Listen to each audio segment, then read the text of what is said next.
Hello everyone, my name is Cletus and welcome to the clan. So without further ado, let's get into this video. Guys, we are doing bad with the last two videos. We haven't even gotten near 1,000 likes. Please go back to that video and just like and come back and let's continue with what's going on at the North Gauteng High Court. But before we go there, smash the like button for this video and let's get to that 1,000 goal that we all agreed about, because guys, this is what is happening right now. You see, there is more of you who are watching but you're not subscribed. And I ask why?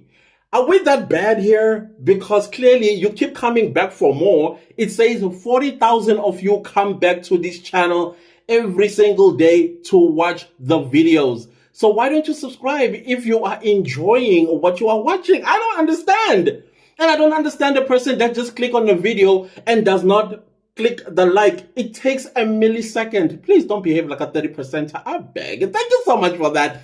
Anyways, I want to welcome each and every one of you who are new on this channel. This is the clan, by the way. And when you came, you should have come with your two IQs to rub them together so that you can spark your own opinions about what's going on in Rata's courtroom. But anyways, guys, I am so sorry that I am so late. I think this video is going to come out tomorrow morning, because right now it is, let's see, almost midnight. And the reason why it's almost midnight is because the place that I'm going to be moving to, I was called by the board of trustees. So nobody's allowed to enter that particular complex without first being met by the board of trustees. So I was like, why is this meeting so surprising? Well, they do that. They spring up these sort of meetings because they also want to see how responsible you are. So when I got there, it was more like an old boys club, high school, because the first thing that I like about being my size and the type of accent I have, it kind of like gets you into places. You know, it's an advantage of some sort. Because everybody's looking at you and thinking, oh my goodness, we're going to be seeing a thug. And then you come looking the way you do. And when you open your mouth, everybody now is paying attention and all the judgment is out through the window. And suddenly you are treated like a gentleman and a human being. The world is so funny, I promise you. But anyways, we are not there. So I'm going to be reading from my script instead of talking to you from my head.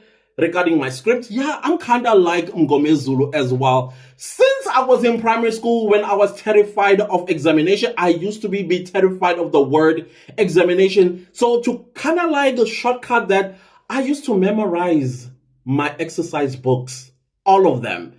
And since then, everything that I read, somehow it gets stuck in my head and I'm able to say it with my mouth. So Ngome Zulu and I kind of like in the same WhatsApp group when it comes to that. What's up, Ngome Zulu? We'll be talking soon.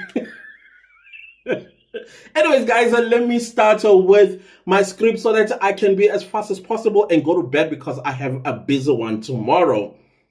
So this is what I say. It looks like we have come to the end of a trial within a trial in the Senzo Meyiwa murder. It looks like by the end of this week, we would have known whether the North Gauteng High Court would have admitted or ruled inadmissible the alleged confessions made by Muzi Sibiya and Bongani Ntanzi, respectively, in the killing of Senzo Meyiwa. We know that both Sibiya and Ntanzi have consistently and maintained that they never confessed to any killing of Senzo Meyiwa in 2014. They vehemently denied ever involved in the Senzo Meyiwa murder in any form. As the clan, we believe them because there is no way that 375 will be ignored, which I personally believe contains the names or the name of the killer of Senzo Meyiwa. As the clan, we believe that this case is a fabrication by the state on the 5 men that stand accused of killing Senzo Meyiwa. To the clan and myself personally, this is to protect a child or children of prominent figures who may have paid millions of rands in brown envelope. The nature of this case, 636, does not make any sense. From the revelations of arrests, how the Constitution of the Republic of South Africa was violated by the custodians of it, the police, the magistrates involved, the MPA, and possibly the judiciary, if it ignores the constitutional provisions that were violated, if it admits these so-called confessions into evidence in the main trial. The Mayowas and the people of South Africa may be witnessing a brazen miscarriage of justice on Thursday if Judge Rata admits these so-called confessions into evidence. It would still be miscarriage of justice if the North Gauteng High Court resumed and continued another day with the main trial. That is, if Judge Rata does reject these so-called confessions. As far as logic dictates, upon rejecting these alleged confessions, Judge Rata ought to make his ruling to acquit all 5 men that are accused of killing Senzo Meyiwa, and stated clear that it would be a miscarriage of justice if the state fails to find the real killers of Senzo Meyiwa. As a matter of interest of justice, Judge Rata ought to bother himself about the testimony of Warrant Officer Makubo and his involvement in the investigations of Senzo Meyiwa's murder and his findings in the docket 375. Judge Rata, on behalf of Lady Justice, ought to be indignant and outraged by Brigadier Kininda and his team of thugs for the way they practice policing, creating a police state in a democratic dispensation. And it should be considered and treated like terrorism, if not treason. There is no way that in a democratic country like South Africa, whose constitution is supreme law of the land, should even have the likes of Bongani Kininda and his lapdogs, and that includes all the court officers and officials of lower courts that first dealt with the 5 accused. Judge Rata, as a person that was born and raised, even practiced law under the apartheid regime, he ought to be reminded and terrified of what he heard from Muzi Sibiya and Bongani Ntanzi, things that were done to them, being tactics that the special force apartheid police did to black freedom fighters that he represented or have seen being represented by other lawyers, the likes of Advocate George Bezos, whom he, Judge Rata himself, bragged that he was trained and mentored by. The other great jurist that Judge Rata also mentioned that trained him and mentored him was the first Chief Justice of the Constitutional Court of South Africa, Chief Justice Arthur Chaskalson.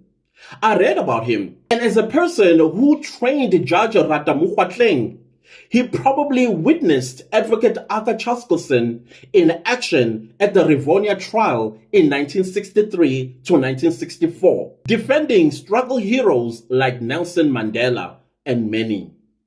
It's true, both Chief Justice Arthur Chaskalson and Advocate George Bezos believed and practiced honestly in the legal fraternity. Both gentlemen despised dishonest lawyers. The case before Judge Rata Mokgoatleng requires an honest judge, not only honest, but a judge that believes in human rights and constitutional rights, just like both Arthur Chaskalson and George Bezos believed and fought for constitutional rights of South Africans as well as human rights internationally. Surely their influence and principles and values in serving justice must have rubbed off on you, Mr. Rata Mokgoatleng, when you were trained by these great jurists. I guess Thursday will tell. Like State versus Mokwanyane, Chief Justice Arthur Chaskalson abolished the death penalty on June 6, 1995. Please, sir, abolish any signs of a police state that Bongani Kininda and his ilk are introducing to South Africa. Condemn this act with the contempt it deserves. Go down our history books as having saved South Africans from a police mafia state. Anyway, Those are my submissions to you, Mr. Rata Mokgwatleng, a mere South African me. I'm not a lawyer, I'm not a judge, but I'm just a South African citizen who is concerned, together with his community on YouTube called The Clan. Save us from becoming yet another African state that became a dictatorship. I believe that this case, especially this trial within a trial, will live on forever in the minds of ordinary South Africans.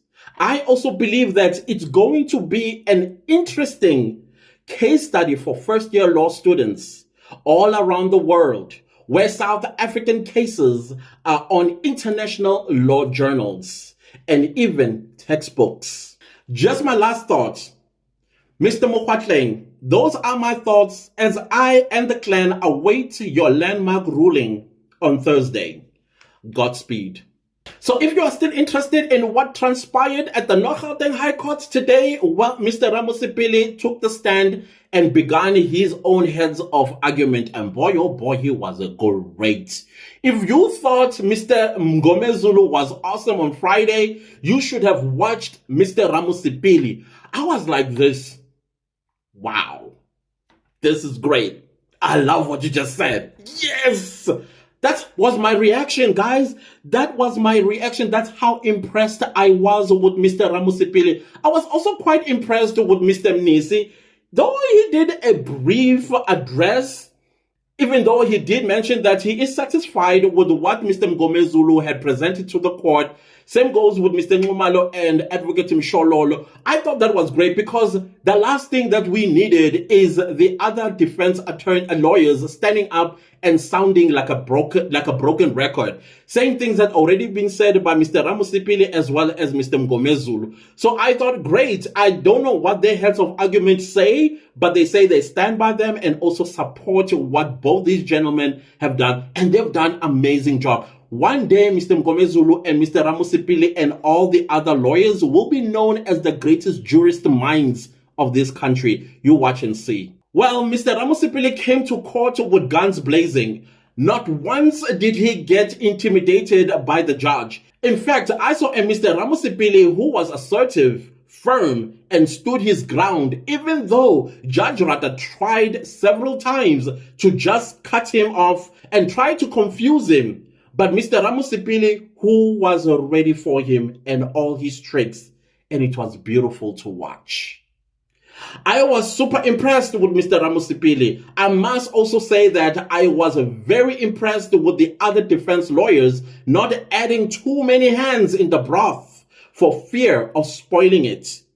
Truly speaking, there was no need for the other lawyers to submit their heads and sound like a broken record. Mr. Mngomezulu did a brilliant job, and Mr. Ramusipili closed off with brilliant heads, focusing on few things that were a highlight for me.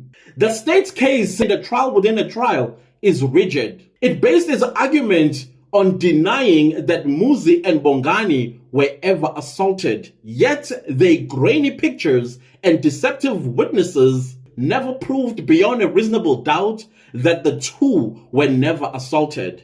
It goes without saying, what police officer or officers would assault you in obvious places and leave marks and risk their jobs? That does not make sense. This argument cannot be reasonable or possible that they were never assaulted. Both Muzi and Bongani's testimonies were consistent and corroborated by the state witnesses and AVL in Danzi's testimony. Both say they were assaulted and both say they never made any confessions, and if they did, they signed papers under duress for the purposes of saving their lives. That to me is reasonable and possible. In fact, highly likely to be exact. This is the version that the court must accept. I have said this before and I will say it again. I don't believe that the police, upon arresting anyone, they inform them of their rights. I further said and even challenged you, the clan, to go to any police officer if you have them at home or in the neighborhood or somebody that you know is a police officer and ask them to recite the Section 35 constitutional rights of an arrested person, focusing on the right to remain silent and all of that says that. I said the answer will be shocking. How people get arrested but never read their rights. Therefore, I do believe that when the police arrested Bongani Ntanzi and Muzi Sibiya, they never informed them of their rights. Case in point, Colonel Muganu couldn't even remember how the rights went. And don't get me started when he tried to interpret isiZulu, talking about Ipoisa Kulu.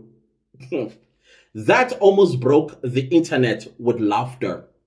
The fact that Colonel Muganu could not interpret Sibiya's constitutional rights is a constitutional violation.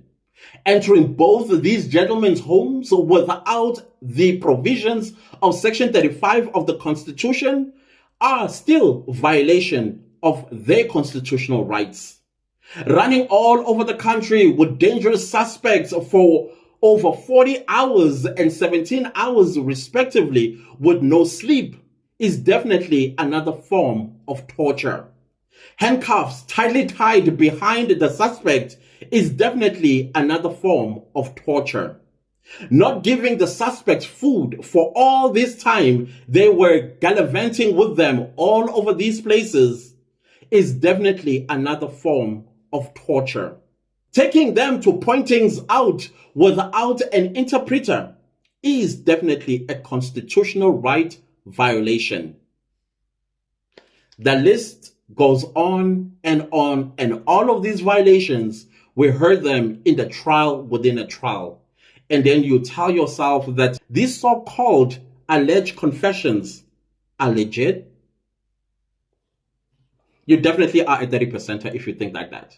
Then came Advocate Baloyi. I think he was blabbing about something that for the life of me, I couldn't understand. I even thought that he was sending a cryptic code to 30%ers because somewhere, somehow, they seem to have understood what he was saying or what he was on about. Some people say he was confirming his submissions. I was like, the same ones he had failed to prove beyond a reasonable doubt? Is that the one that he was trying to say something about? Because I didn't understand him, guys. Honestly speaking, I saw some people asking me, can you understand what Baloyi is saying? And I'm like, dude, I have no idea what this man is talking about. I have no idea. And I have a high sense of understanding things. But this guy, even when he was dropping his heads of argument, I kept wondering, is he okay? Anyways, I don't think that you are interested in that gibberish from Advocate Baloyi. Like I said earlier, the ruling is going to be on Thursday. So we are all waiting. But let me tell you something about the clan. The clan believes that these so-called confessions are going to be rejected by the court for obvious reasons. The constitutional rights of accused number 1 and accused number 2 were violated multiple times.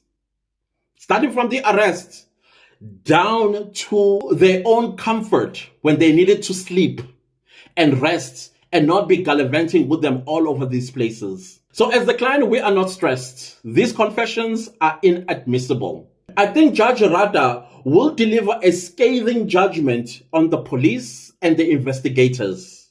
I hope he orders an investigation on Bongani Gininda and his ilk and everybody that he had approached in telling this fabrication on the stand, and they be held criminally liable. I hope that this order is well within the principle of separation of powers.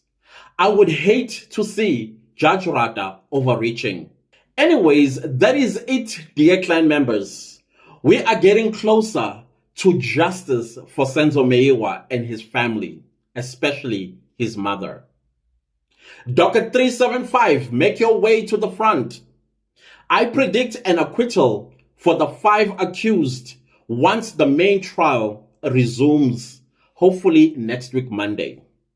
If you like the video, give it a like. If you didn't like the video, give it a like. Anyways, do subscribe to my YouTube channel and don't forget to click the bell notification so that you get notified every time I upload a new video. Thank you so much to everybody that's super thanking the channel and supporting it financially. I highly appreciate you guys so very much. Please leave me a comment down below. Let me hear your predictions about Thursday. Do you think it's going to be in favor of the state, or do you think it's going to be in favor of the defense? But I don't think it's going to be somewhere in between. The judge needs to make a decision whether these confessions were done legitimately or they were done illegitimately. That's all that he has to do. Me and the clan, we are saying this judge is going to reject these so-called confessions. That's it. We are not moved or shaken on that ground we stand on. Right? Right, honorable clan? I believe so. Anyways, guys, please share this video far and wide. And please subscribe, guys. 59% of y'all are not subscribed. Let me remind you again. Why? Anyways, goodbye.